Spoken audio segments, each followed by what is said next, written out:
Hi, everybody. Welcome to Steve Cady here at Bowling Green State University. And we have a lot of people coming in and arriving. And so welcome, everybody. We have people from all over the world. I see Ken. Hey, Ken, one of my favorite people coming in from Japan. It's very late at night for him. And we have others from across the United States and Europe. So welcome, everybody. We have a wonderful topic here, and I'm glad to be here at Bowling Green State University with a variety of sponsors, the Collaborative Change Library and the Change Library and Nexus for Change, that you can click on the link. You'll see in the chat if you want to learn more about them. You can get access to these slides as well, so you can find out more about the library, where we have the best methods and approaches for collaboration and engagement from around the world, all in one place. I'm also at Bowling Green with our doctorate in organization development change. We're in our 4th year, and the doctorate is my passion. It's for people who aspire to achieve professional joy through thought leadership. And that is being able to do what you want, where you want, with whom you want, making the living you want, doing the work that matters to you. And we focus on transforming organizations, revitalizing communities, and bringing out the best in human potential. And I'm really proud of the work we're doing at the Schmidt-Horst College of Business here at Bowling Green State University. And I'm proud of our faculty, our students, and you can learn more about that there. And then finally, we have our Doctoral Education Global Initiative, and the OD&C division at the Academy of Management has launched an initiative to advance this work that we all care about in a way through doctoral education that matters, and doing research that matters, and looking at critical issues around the world and bringing the best thinking to that through all the people doing this work in doctoral education, and helping us to create the next generation of scholar practitioners in the world. So with that, we're jumping into an incredible topic in my mind. There is no doubt that if we can be patient enough to take care of the people, focused on performance, and balance that tension well, if we can focus on that, there is a world that is a much better place for all of us, particularly the children in our world and all those in the world who need those of us who are blessed to be able to do this work. And so we're going to learn about that through the 7 classical virtues. And so what I'd like to do is introduce you to our group that's going to be speaking today. We have Dr. Stoller. And I'm so glad that I got to meet you. We brought a group of faculty out to the Cleveland Clinic's medical school, got to see what you were doing out there, got to learn about the simulation center, and we wrote a report on all of that. And Dr. Stoller, if you're okay, I know we're going to look at actually publishing our work on that. I've been talking to you about that. I could put the base report, if you're okay with that, in the chat, because I think it tells a really nice story about what you all do that is so special. We also have here Dr. Peter Rea, and Dr. Strange just wanted to say a little hi to you and give you a big hug. So there's a little hi there from Dr. Strange, one of your professors from way back when you were at BGSU, and now all the important work you're doing at Parker. And Dr. Kolp is also with us, and I'm very intrigued by your work around the spiritual aspects and thinking about the importance of that in the work that we do. And, at the Academy of Management, we have a whole division on the role of spirituality in the workplace. So it's very important. And so I am blessed to be here today. I'm so glad that you all are here. And I'm going to stop sharing my screen so that we can see everybody and see you all even better. And I'd like to just throw it out there. Tell me a little bit about these virtues, and tell us a little bit about maybe how you came to identify them. Yeah, I'll kick it off. And Steve, it's a pleasure to be part of your podcast. Thanks for the invitation. Maybe I'll start at the most fundamental level of why virtue, and then we can describe the details of them. So, virtue is more than kind of a quaint word. The word means excellence. And once we kind of know that, we can maybe start to see the relationship between practicing these virtues and higher levels of performance. And kind of the business case for virtue, it happens to be the right thing to do, but I'm just going to lay out 4 things that are at least a performance benefit of it. One's resilience, that the more we're kind of focused on who we want to be versus our circumstances, this goes back to the Stoics, we're able to kind of handle higher levels of stress and pressure. And that's the hard part with the virtues, is no one's against them. The hard part is, can you do it when you're under stress, pressure, and adversity? So resiliency is one case for this. And Steve, I'm going to keep this at a high level, and we can take it in any direction you want. The second reason, all the service academies, I'm not a military person, but all the service academies integrate the virtues as core to what they mean by excellent leadership. And so what's the reason for that? A guy named Mike Matthews at West Point looked at 100 years of research, what explained people who excelled on job performance and academic performance. Roughly speaking, he came up with this 25-75 rule, that about 25% of the variance in performance could be attributed to cognitive skill, IQ. And 75% of the variance could be explained by non-cognitive factors, character.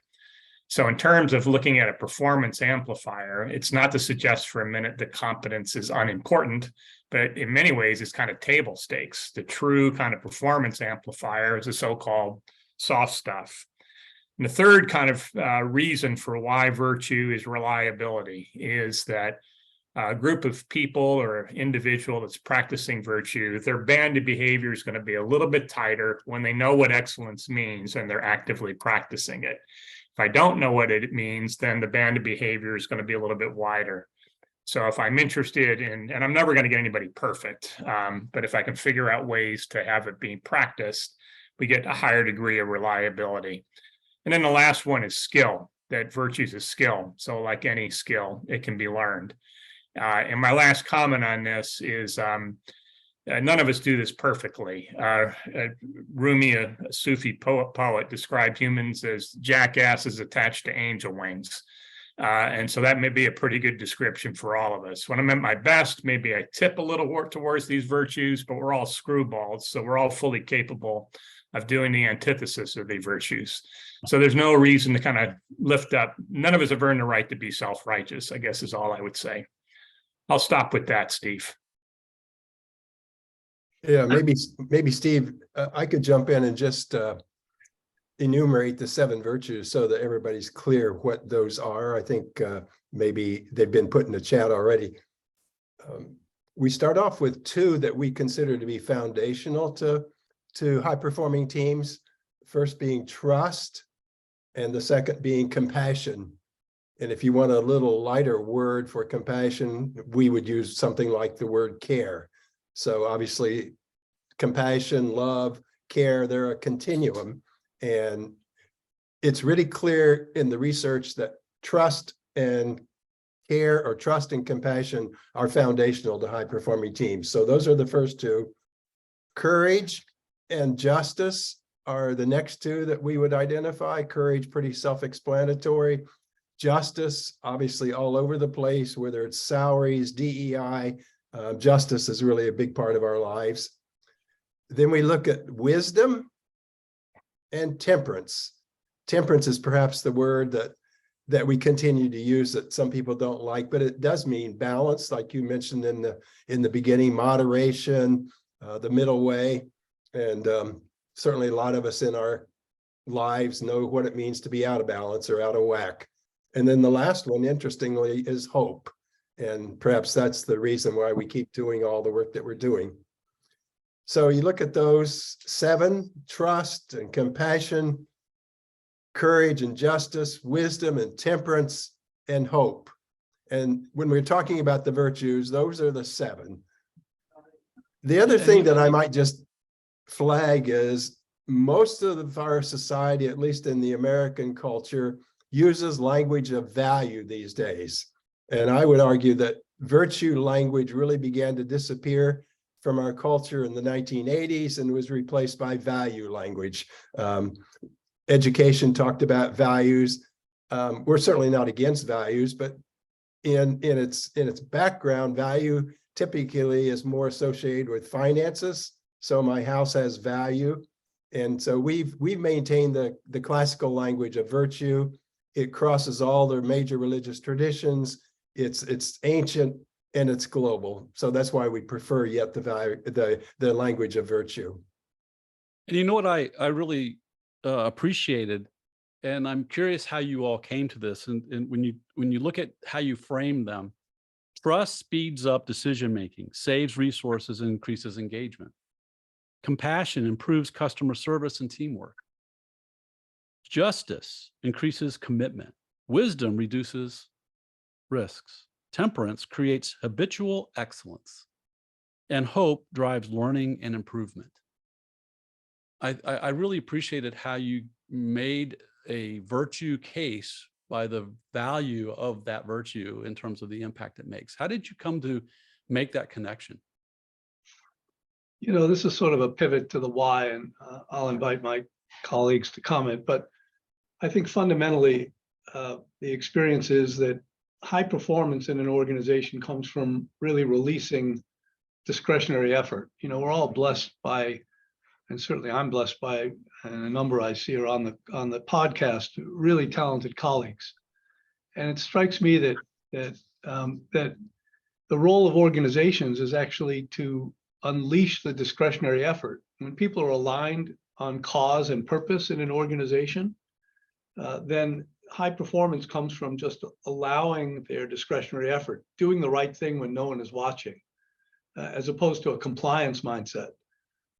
Compliance carrot stick. We reward for good behavior, we punish for bad behavior. It might work for toddlers, but probably doesn't work for high performing organizations. And so the really underpinnings of all of this, I think the fundamental rationale, virtue sounds a little sort of philosophic and abstract, but the real anchor is in high performance, and the high performance comes from creating cultures that are anchored in virtues that release discretionary effort. So I'll hand off to Peter or Alan to elaborate. Yeah, that's spot on. The only thing I would kind of add is, I spent a lot of my career kind of doing strategy with senior leaders and board members. And if I'm honest, I thought a lot of the soft stuff was, you're kidding me. You need to be told this stuff. And then the older you get, you realize it's the soft stuff that's hard. And you'd work with a team that their strategy was brilliant. People were brilliant, but they were egomaniacs and they couldn't get it out of each other's way. And another team had reasonably decent strategy. They were reasonably bright, but they were a terrific team. So how can you don't need to convince people that culture is more powerful than strategy. And I say that as a person who spent a lot of time on strategy. But then the challenge is with strategy, there's a lot of tools and you can kind of get into the weeds on that. With culture, less so. And so the value of the virtues is it gives you a common language that defines what excellence looks like. And you're being as intentional with your culture as you are with your strategy to drive both higher performance. And as Jamie pointed out, to get the kind of discretionary effort that everybody's interested in. That's great. When I think of discretion, I think of the neuroscience behind it. I think of the notion of the executive function and how a person utilizes their executive function to determine where they put their effort and how they make the decisions that they make. And so I think that this really gets at the important aspect of not only discretionary effort, but also discretion in general. Could you speak a little bit to maybe those concepts around generally discretion and what it means and the choices we make in organizations? Well, I think, mindfulness underpins all of this, right? When Peter said these are skills, the virtues are skills, they can be developed. Of course, there's great evidence that sort of ancillary concepts like emotional intelligence can be developed, and they're developed through deliberate practice. Many of you know the work of Anders Ericsson, wrote a book called Peak, professor at Florida State, perhaps one of the world's experts on expertise. And he points out that skills can be developed through deliberate practice, through focus, through coaching, through stretch goals, and then giving yourself permission to not be perfect in that renewing cycle. So to your point, Steve, the discretion notion here is around being purposeful. Peter mentioned before, living by conviction, not by circumstance, right? The virtues are all around being purposeful and intentional about your reaction to situations one can't control. But what one can control is one's reaction to those circumstances, and those are dictated by the virtues, I believe. So it really does tie in closely to the idea of discretion, which is determining our own reactions and our own actions. Yeah. And I think that when you think of leadership and leaders creating an organization that can use discretion, both in its efforts and its choices, I reflect on the idea that we have spent 150 years preparing people to go to work through workforce development, which enables people to go into a factory in the early 1900s and do what they're told and not to think. We train them for that in our classrooms, rows and aisles. And so now we have a new generation, this movement in this notion of better humans, better discretion, these virtues. What has to change in how we lead in order to enable these virtues to come to life? I think that there's a lot under, it's a great question. There's a lot to it. I'm just going to pick up on one piece that kind of speaks to the issue you raised.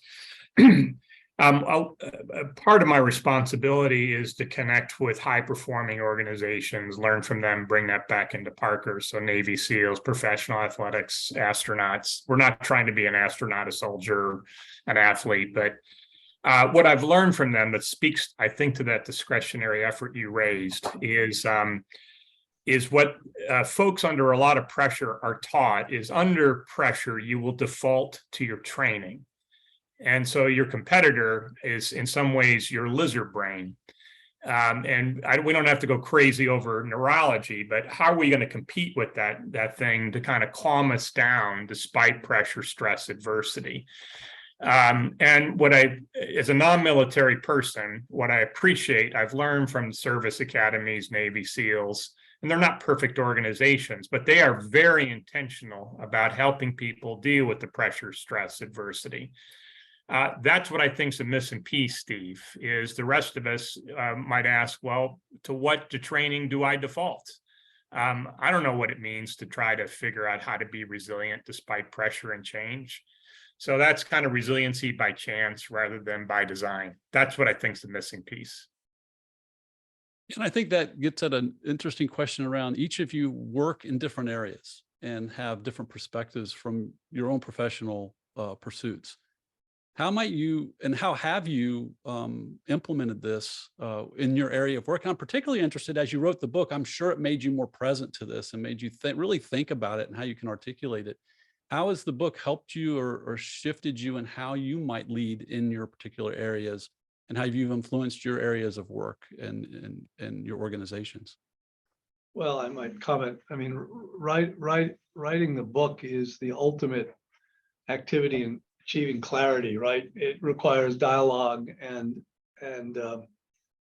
forthrightness, because the page the page talks back to you in a way.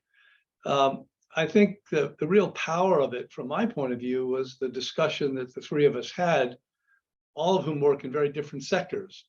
You know, Alan in academia, Peter in technology industry, me in healthcare. And, you know, as we talked about the virtues and our experiences and leadership in our respective sectors, it was clear in Maya Angelou's terms, we're more alike than unalike. In fact, the commonalities around these fundamentals were quite obvious. And out of that comes the robustness of the idea. You know, in science, we say that robustness comes from replicating results in multiple experiments over time done by different investigators. And that was the experience we had. You know, as Alan reflected on his experience at Baldwin Wallace University, and Peter at Baldwin Wallace previously, now at Parker Hannifin, and me at the Cleveland Clinic. And I leave it to my colleagues on the call here to, you know, validate whether it's, you know, true or not. There was clear symmetry in the experience. So I'll stop there and invite Alan and Peter to weigh in. Yeah, maybe I can piggyback on what Jamie has begun now. Yeah, we've been working in this arena for about 20 years, so we didn't start out intending to see how the virtues applied. They evolved, and what's common between the three of us and everybody else on the call is we're all human beings, and it seems simplistic, but if we discover how human beings become better, then our performance gets better. In my case, I've worked primarily, at least in the last few years, with undergraduates. And so your earlier question, Steve, about discretion, one, most of them wouldn't know what that word means, so I'd have to help them understand what does discretionary effort mean. But what does it mean to live life with some discretion? And I would tie that into some virtue like wisdom. I would say, well, it's like acquiring wisdom. And most undergraduate programs, whether it's my Baldwin Wallace, your Bowling Green, or Harvard, is really good in terms of teaching content, but maybe not necessarily very adept at helping people grow wiser. And some of that comes from reflecting on our experience, which sounds really simple to say, but most people, particularly in a social media driven culture now, don't take any time to be reflective. And therefore they don't grow as human beings in a way that they might. So I've worked in that arena, and then particularly in athletics. I've been involved primarily in collegiate athletics for quite a long time now. And obviously every athletic team wants to be a high performing team. And so it's really easy to take the virtues and begin to show them how developing things like higher trust, playing with more courage, playing time is an issue of justice. And so it's really very simple to begin showing how all this applies to their lives, even though they may not have had the language. So that's how it's been applicable in my own work.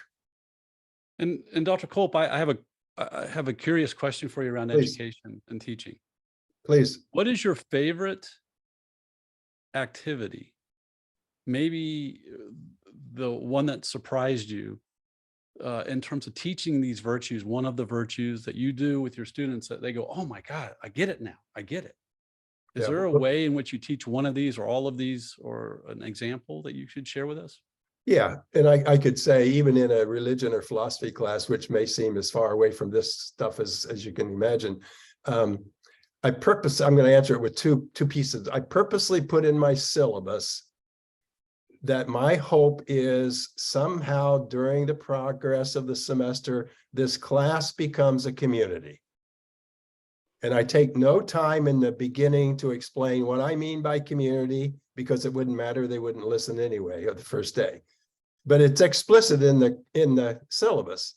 And then I say, I'm going to be present with you today, the first day, in such a way that we begin to create a culture that will lead to that community. I purposely use the language of culture because I think all classrooms develop a culture from the get-go.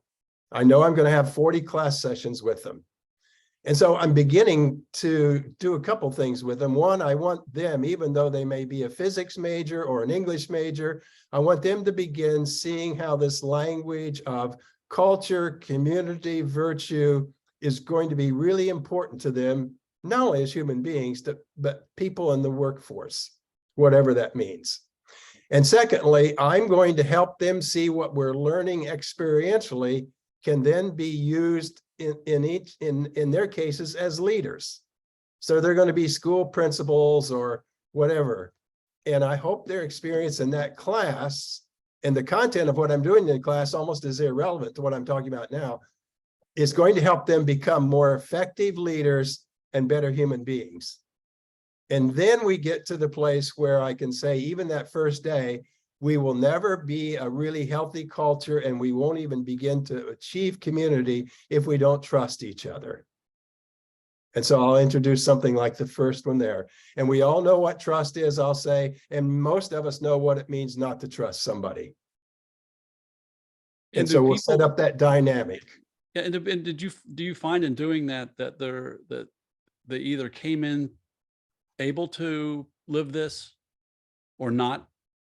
And can people, as Dr. Stoller said, have you seen people in a short period of time actually transform through the Absolutely. experience. I never think about whether they can or can't. I assume that all of us can, because that's my perspective of human nature. Some of them, it will take longer. And secondly, I think practicing virtue is a choice. I mean, I can make my 1-year-old do things, but at some point you have to build choice into the little human being, and they all come in with choices, but there's actually power in a group. And I know that if I can get enough folks in the classroom to begin to work on it, then it begins to be some part of peer process. It's like, okay, that's more, it's actually more fun. The group is they're enjoying each other more if they trust each other, if they care about each other, etc. So I'm very confident in the process, and I'm very confident that in most cases, if you can show them what to do, most of them will do it. There may be 1 or 2 in a class of 25 who won't, and that's life. And Dr. Stoller, do you have a favorite resident who had a transformative experience by working with you and you living the virtues?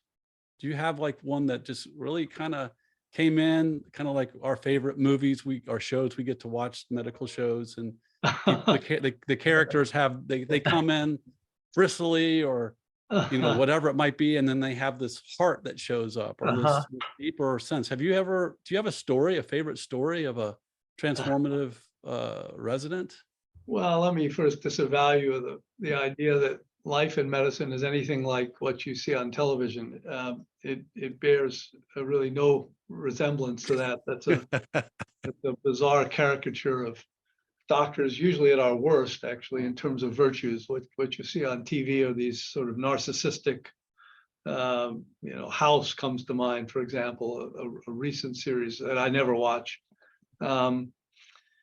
I guess I would say that, in the lens of leadership, if you think of the work of Kouzes and Posner, which I'm a fan of, one of the attributes of the 5 leadership commitments is modeling the way. And so, we actually use this language in our teams, and I think that the virtues, as Alan and Peter have said, really provides a common vocabulary for us. So, like Alan at the beginning of his classes, in picking up a clinical team, I was on service 2 weeks ago, will frame our experience of each other through the lens of the virtues. And then I'll try to be explicit about my modeling those. If we have a patient encounter, for example, there's a hidden curriculum in medicine where trainees watch their attendings behave. And I try to then step outside the room and unpack again through deliberate practice, unpack the rationale for my interaction with the patient and what went well, and sometimes what didn't go well and why not, and try to frame it through the lens of virtues. So do I have a favorite story? I mean, we're blessed with a number of really talented trainees at my institution. Not so much transformational, but I will tell you a story briefly. I rounded with a woman who had gone to medical school in the Sudan. And, the clinic is really one of the fabulous things about the clinic is we identify talent wherever in the world it is. And we've trained doctors from 132 countries in our training programs. And this woman was an intern, a first-year resident intern. Candidly, without sounding arrogant, we don't think of the Sudan as being the hotbed of medical education in the universe. And yet I will tell you that in rounding with this woman, she was absolutely, and I've rounded with some really fine doctors. She was the finest doctor, finest intern that I've ever experienced. Why do I say that? Fund of knowledge, enthusiasm, compassion, virtue-based stuff, trustworthy, wise in her early years. So we use the language, I guess, Steve, is what I'm trying to say, and we try to provide a vocabulary and then model those behaviors. I'll stop there. Thank you. And Dr. Rea, as you've worked with leaders and coached them, do you have a favorite story that is transformative where you might have been able to help them, or they have somehow just benefited from what you were modeling for them or shared with them? Yeah, it gives a story and some facts. I think I'd frame it a little bit differently, Steve. That I think these virtues are already in us, and it's what people want to do. So it's more kind of create it the way that Alan talked about it, create a culture to take people where they want to go anyway. So I'll give data, then I'll give one story. So Parker it's a huge company. It's a Fortune 250 company. We're in 50 countries, 350 locations, and it's kind of engineers backed up by accountants. So everything starts with numbers. So we've got all kinds of engagement numbers, and this is the data side, then I'll give you the story side. So we're constantly looking, we've done experimental designs, pre-post control treatment randomization, and have seen jumps in engagement of 10 to 20% year over year, where you're kind of lucky to move the needle by 2 or 3% typically in an organization. I think the reason for that is that discretionary effort engagement is largely about pro-social behavior, and there's nothing more pro-social than virtue. That's the geeky answer. The story piece, there was an area that where we've got a facility, and it had been hit pretty hard, the broader community, with opioid crisis. And a group of production workers were feeling a lot of despair and have been discussing lots of ways to kind of practice the virtues, and said, we don't really want to live that way. So on their own initiative, they created a video around hope. And each of them told their own stories. And it wasn't Disneyland hope, it was realistic optimism of what they were up against and how they were choosing to live. One particular woman had gotten a diagnosis with cancer, and she thought she was going to need to leave her job and wasn't sure how she was going to manage her affairs. And the Parker community swung in, made sure that she could figure out a way to take a leave, gave her funding to pay for healthcare. So there was this, I think what I find, Steve, is that the virtues are what people want to do anyway. The question is, can you create the common language and the framework to live and lead and work that way? I think that's the preeminent issue. And as you think about the notion of virtue as an internal compass, if you will, and the skill of the virtue, could you speak a little bit to how the book will help people understand how to translate virtue into a skill, a competence? Yeah, so I'll just give one brief example. And the book is very heavy on the how part for just the point that you're lifting up. So if you asked a 5-year-old girl, what's courage? I'm willing to bet she's going to give you a pretty good answer. So in other words, she already knows about these virtues. You're not so much teaching the virtues, it's how do you make it a habit?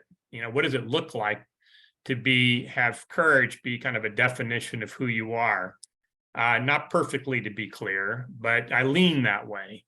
So one tool out of many is, just back to that lizard brain, can I figure out ways of, we overstate threat and we understate our kind of agency in a circumstance. Depending on the study you want to accept, that when you look at over a course of a year, the last people on January 1, what are you going to be most scared about the next year? And we check in with you a year later and said, this is the list that you gave us. How many things actually happened? You're lucky if it's 5 or 10%. So we're really overstate fear for a variety of reasons. That's another conversation. So the toolkit is, what if I ask 3 questions when I'm feeling hosed up? What's the worst that could happen? What's the likelihood that the worst would happen? And if the worst happened, could I handle it? And you're literally trying to take your brain from south to north and get this part to kick in. So I get perspective. And that's, maybe those questions are a little bit about both wisdom and courage.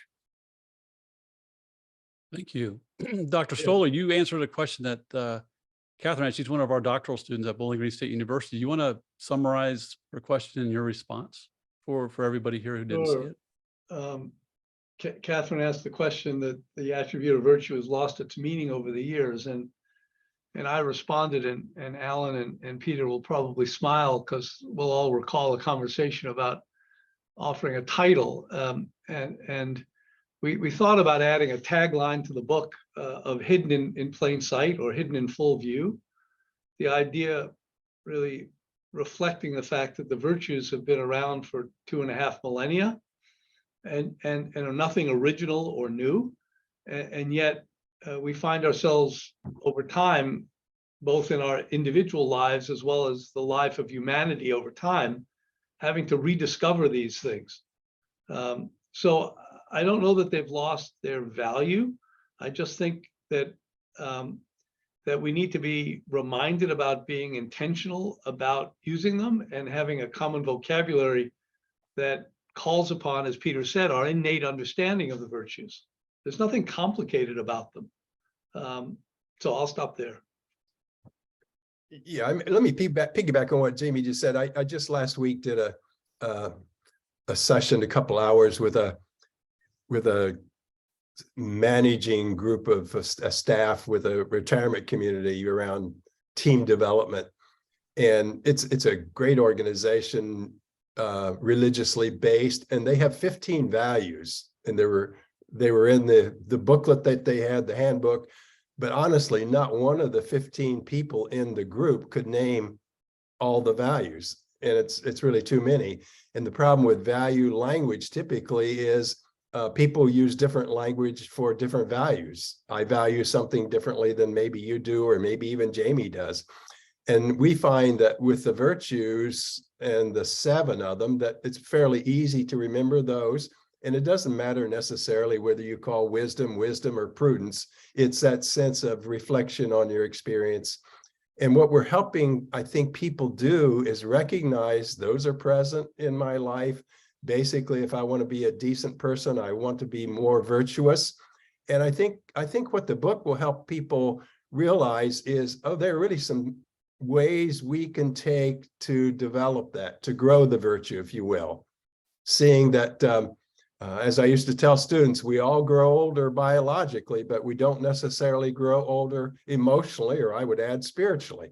There's some intentionality that's required there. So can I be part of a culture that's virtue-based that will help me become more resolved to be more just, to be careful of the blind spots, for instance, in justice, whether it's DEI work or any other area.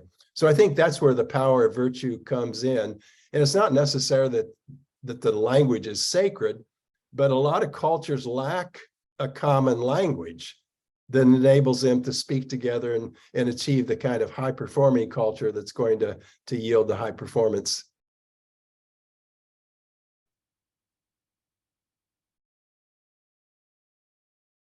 Just pausing to allow that to sink in. And Dennis had a question. Dennis, you want to unmute and ask your question? Can you hear me okay? Sure. Yeah, thanks very much. Dennis, where are you, Dennis? I'm actually in Ireland. Yes, well, welcome. Thanks for coming. And I assume you're getting ready for dinner pretty soon here. So I will be cooking dinner shortly. Yes. Well, I'm glad you made time. So Yes. What are your reactions to what you've heard so far, and share your question and your thoughts? No, I think it's a really good session, and I like the whole concept, or particularly around culture being at the very core. As I see it, I think I said earlier in the comment that culture is the fuel, but strategy is simply the map. And by setting the right environment and providing the incentives for people to behave in a virtuous way, you actually create that environment for it to happen. So I'm a very strong believer in, particularly in difficult times, that you have the right environment and you have the right culture, which is a real challenge for leaders when things are difficult. And the other point I was making is, and maybe I'd be very interested in your view, is I look upon expertise as the key part, which for me is knowledge. I know how to do it, or I have the skill, but I have applied it plus experience. So expertise is knowledge plus experience, as I would define it.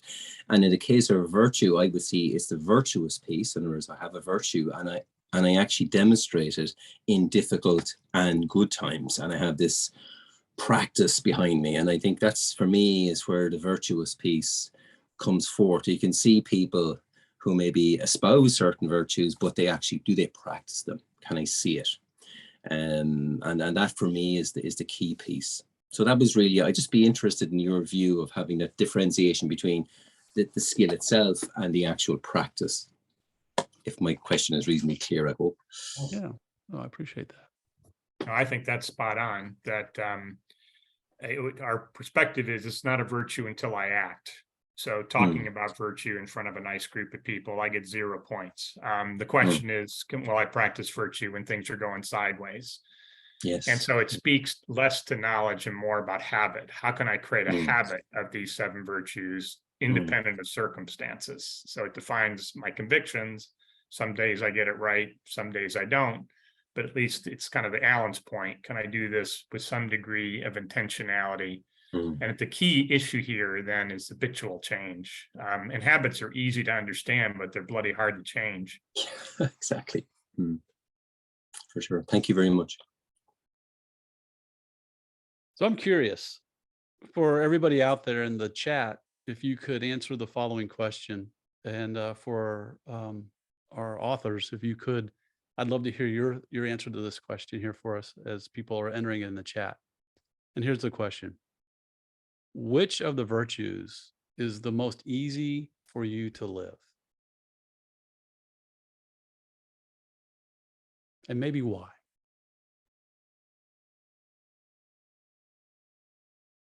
So in the chat, if you all could put down which of the 7 virtues, and I'll just remind you: trust, compassion, courage, justice, wisdom, temperance, and hope. Which of the 7 is most easy for you to live in your life? And I'm curious for our 3 authors, which of these are most easy for you to live?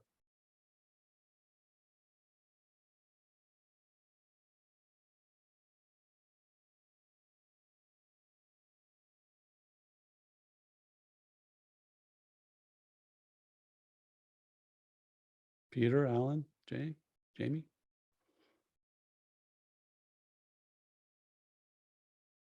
I was just writing in the chat that I think compassion comes relatively easy for me now. And I say now, and it's because I think I've finally gotten sufficiently beyond my ego to enable me to pay attention and care for others. And I shift from compassion to care language because often the way I experience offering compassion to others is very small ways, very pedestrian ways, if you will. It comes across as, I just cared for you. Compassion often is a loaded word that we think about Mother Teresa or some big figure like that. And so often compassion gets doled out in our world by virtue of caring for people, just little ways of caring for people. I too wrote compassion, I guess for a couple of reasons. As a doctor, obviously compassion is core to the practice of medicine. And so I've been thinking about this since, I was a medical student. It was undoubtedly, although it sounds,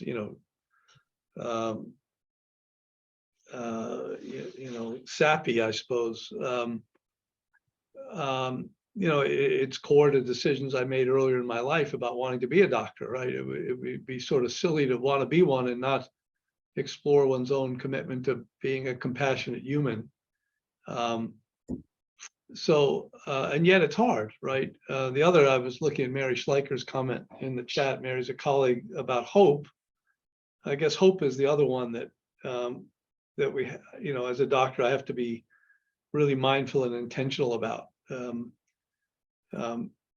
There's an adage in medicine, cure, and I'll botch the quote, but it comes from Francis Peabody, who was a venerated doctor in Boston in the earliest 20th century.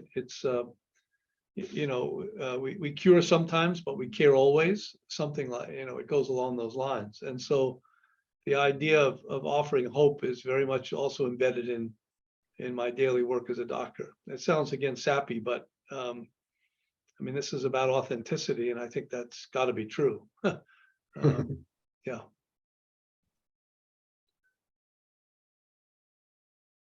How about Dr. Kolp or Dr. Rea? Yeah, I mentioned compassion or care for me. Students would always tell me I'm wise, but I think that was simply because I was so much older than they were. And what I was teaching, I knew more than they did. So I wasn't sure that wisdom was really mine. The other thing I would add while Peter's figuring out which is his strength is what I've discovered is in teams, if you can combine people who have strength in various virtues, then the team is really strong. So when I think about the earliest work that Peter and I did, I do think that I probably at times am a little stronger on wisdom than he has been. And there are no doubt often those occasions when he has more courage than I do. So together, we really were much better as a team than I was by myself. And then when we get Jamie in the mix and we can add other people, if we can have strength, if somebody's hoping when I'm in the temptation of despair, then I'm better. So think about these virtues cumulatively within the team. And again, you're pointing towards a real strength. I think so much about how these things are learned, each of these virtues and practiced. And so when you look backwards on your life, how did you learn a particular virtue? And so I need work in all 7. Let's be clear about that up front. I think to support Alan's point, we worked with each other for a long time, and I was raised by World War II British parents. I played a lot of sports, so it was kind of give me the ball, give me a shot. So courage was an asset and a liability in the work that Alan and I did early on. I drag him kicking and screaming into stuff that he'd say, that sounds kind of dangerous to me. And then he kept me out of a lot of trouble. So again, I think I'm not claiming at all that these things are perfect. And it's interesting to look at their relationship. So courage and hope actually tend to go together, as do cowardice and despair. So the degree to which I can lean on these virtues through practice, through intentionality, recognizing that I'm never perfect. Those are 2 that come to mind for me, and it's Alan and Jamie that make me better than I would have been on my own. Yeah, that's another interesting point. I'll draft off of Peter's comment. The joy of the work that we've done together is, and one of the lessons I've learned really in our interaction is you want to surround yourself by people who make you better, right? I can reflect on my own, sports career. When you run with people or cycle with people or play basketball with people that are better than you get better. And the same thing is true in thinking about the virtues, right? So one of the really fun things about the work that we did together that culminated in these books, which were sort of a byproduct of, writing a book was not the at some point it becomes a goal, but it really wasn't the goal organically. The goal was hanging out and talking about these virtues. And then what came of that from stories that we told each other and lessons and that we learned in our respective sectors was the content of what we wrote about. But it's really about surrounding yourself with people who make you better. And I've enjoyed that experience working with Alan and Peter for sure. Yeah. And Dr. Stoller, I appreciate that. And I had a question that I wanted to ask. This is a perfect time for that. If you're willing to do a little exercise with me. If you could, speaking to Dr. Rea and Dr. Kolp, could you tell each one of them what is their virtue that you most admire in that person in your work on this book? Wow, that's an interesting question. Well, I mean, Or virtues, you could add more than one. Yeah, also, no, right? of course. It goes without saying that, teams, as you pointed out early on, Steve, are totally predicated on trust. And so, we've developed a high degree of trust in one another. And I see that in each of them and value that greatly. And as Alan said earlier, trust and compassion are the foundational things. Without those, it's very hard to recognize courage or temperance or wisdom. So I would say trust and compassion are the foundational things that I recognize in both of them in big ways. Yeah. Yeah. And Peter, how about you with Dr. Stoller and Dr. Kolp? Yeah, it's a very interesting question. so there's a number of the virtues that are at play. I think what I really appreciate about Jamie and Alan is just total confidence that they would support me in any way that I needed, which perhaps speaks to hope, speaks to wisdom, compassion. But these are two friends that I trust completely and totally. And if you could you shift the way you said that to tell them directly? Guys. Yeah, I think we've talked about with each other how much we've just enjoyed doing this. I mean, it's kind of similar to your point, Jamie. We got together for brunch on Sunday, and I think it's just because we enjoy each other's company and enjoy what both of you have done a ton of things for me, and made me far better than I otherwise would. Alan, all our work back starting with Baldwin Wallace, and Jamie, I would never have been involved in physician leadership without you. I mean, you're the one that kind of pulled me into that. Yeah, let me jump in, Steve, and just show you the kind of way we work together. When Peter, he dodged your question by saying he had complete confidence in us.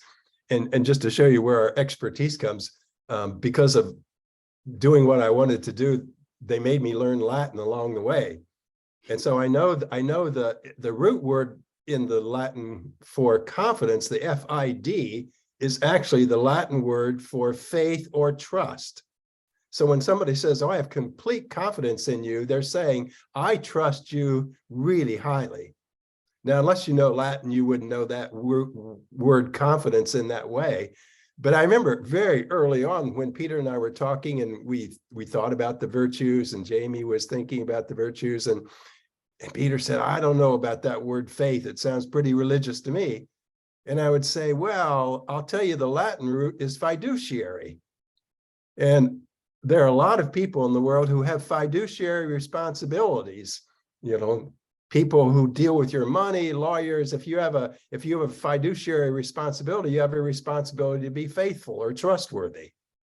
And a lot of people on boards have a fiduciary responsibility. So that just unleashed an amazingly rich conversation between 2 or 3 people in very different disciplines. So that's the way the conversation unfolds, and we wind up talking about life in its many variety and varied forms. Yeah. Is there anything you'd want to tell Jamie and Peter right now directly? Well, for me, I would trust them and love them, which are the 2 basic core pieces of the high-performing team. And I like to tell students, well, we're 3 guys out of 3 very different disciplines who have become a high-performing team. Whether the book is well written or not, that's for people to decide. But we managed 3 very different kind of people with really busy schedules to do something like this together, which is fairly remarkable, quite frankly. I spend a lot of time dealing with people who will say things like, oh, let's get together, or maybe someday we'll do this, and it never comes. And with these 2, if they say they're going to do it, it's going to be done. And I need to get with it. I need to be serious. I want to be on board because they're going to be moving.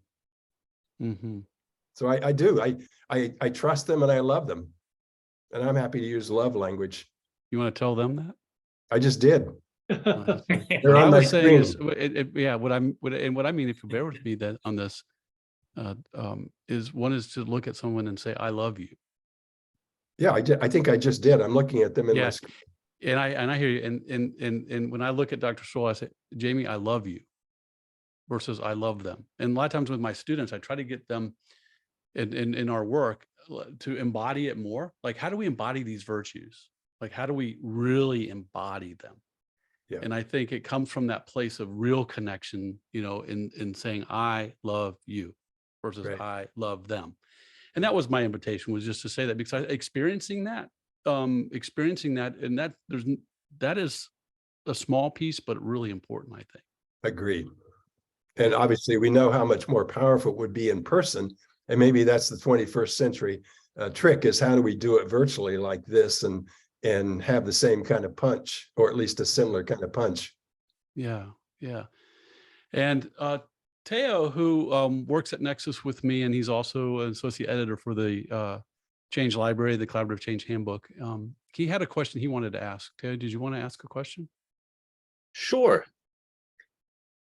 Yeah, I was simply curious. There was a comment from Ken, who's joining us from Japan, late in the evening, I believe his time, talking about that there is maybe a cultural context too, in terms of where geographically or ethnically, globally we're coming from, as to which of these virtues are most predominantly valued in our cultural context. I was wondering if in creating the book, you all had any experience coming across that. Yeah, that was the big driver to select these, what's known as the 7 classical virtues that I've learned through Alan. Is classical means these virtues cut across time and cut across borders. And at Parker, we in the clinics got the same issue. We couldn't have a US centric approach, that it had to be universal. So remember, we operate in 50 countries. So Ken, I've got a lot of colleagues that work at Parker that are Japanese, and it's an interesting discussion around, well, what's compassion? Why is that relevant and useful? How can you get more of it? And certainly there's some of the virtues get expressed differently. But there's research on this. It's the comment that Jamie made early on: we're more alike than we are different. So these virtues, and Steve, you'll know this. I mean, you just kind of look at Seligman's work and Peterson's work. You've got huge bodies of content that's saying, hey, there's nuances, let's acknowledge that. And they get expressed differently, for sure. But at the core, nah, we're more alike than we are different.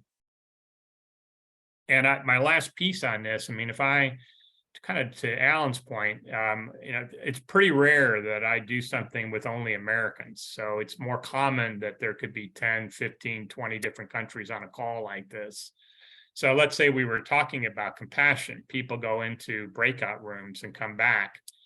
Independent of their nationality, it's remarkable how they talk about it in the same vein. And I've done research on that inside Parker of, what is there a nationality difference in the practice of the virtues? And there was zero correlation. What did matter was the person was intrinsically motivated. They had a growth mindset, a belief that character is developed. And to Jamie's point, they were intentional on how they practiced it. That's what made the difference, as opposed to nationality. Yeah. Thank So you. in the chat for everybody as we leave, I think what will be nice as a little parting Christmas gift, holiday gift for you all. Could you all, without hitting enter, everybody, it's called chatterfall. And what that means is I'm going to have you put something into the chat. Don't hit enter until I say hit enter. What is the takeaway for you? The one thing that your nugget that you're going to take away that's going to maybe be a focus over the next few days. It was part of your holiday experience or your work in the world. What's that one takeaway that you leave today, and that you might even an action you might take as a result of what you heard? What's one thing you might do differently? Don't hit enter, but just put a little bit in there.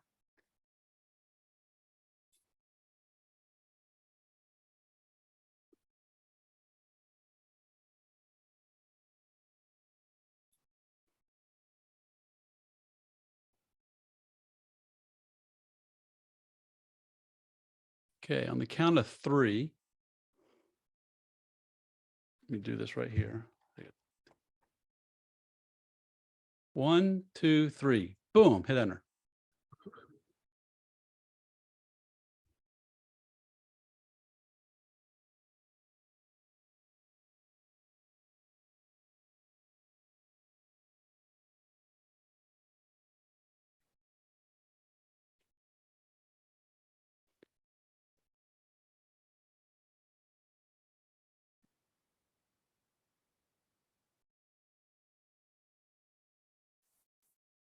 So what are you seeing, gentlemen, as we say goodbye for today? What are some things that you're seeing in the chatterfall that you appreciate or that stands out for you? Well, Alan and Peter and I, we constantly talk about why we did this, and we did this to have impact, right? We want to sort of spread awareness of this, and just seeing the comments in the chat remind me that even this 1-hour dialogue has at least propelled some mindfulness and reflection about the content here, which is gratifying. So I'll stop there. Yeah. it reinforces for me the conviction that it doesn't take very long to instill the language of virtues that can become a common language. I think people got that part fairly quickly and now can move with the rest of us into how do we use these things to think about life and to live better together, which Steve, you mentioned is kind of the goal of, you know, can we be a world at peace and love one another? That's kind of the theme of the season, right? I'm still for it. Yeah, right on. Peter? Yeah, I'm just, it's so fun to see the remarks is, you know, Aristotle said these virtues are already in us. And so it's clear that this group already knows these virtues. So in that sense, we're not teaching the words. There's obviously things that we can unpack with each of the words, but the more compelling piece is if we already know these things, then how do we practice it? And how do we practice it when things are going sideways?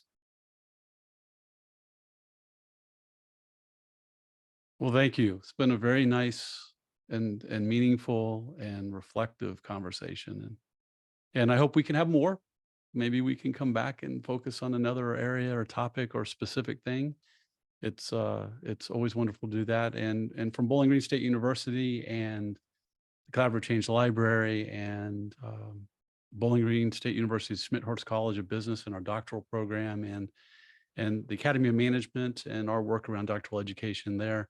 I just want to say thank you. Thank you to everybody for being here. It was a wonderful day. Have a super rest of the week. Thank you, Lisa, for helping us get this organized. I'm really grateful for you, Teo, for helping us keep things flowing.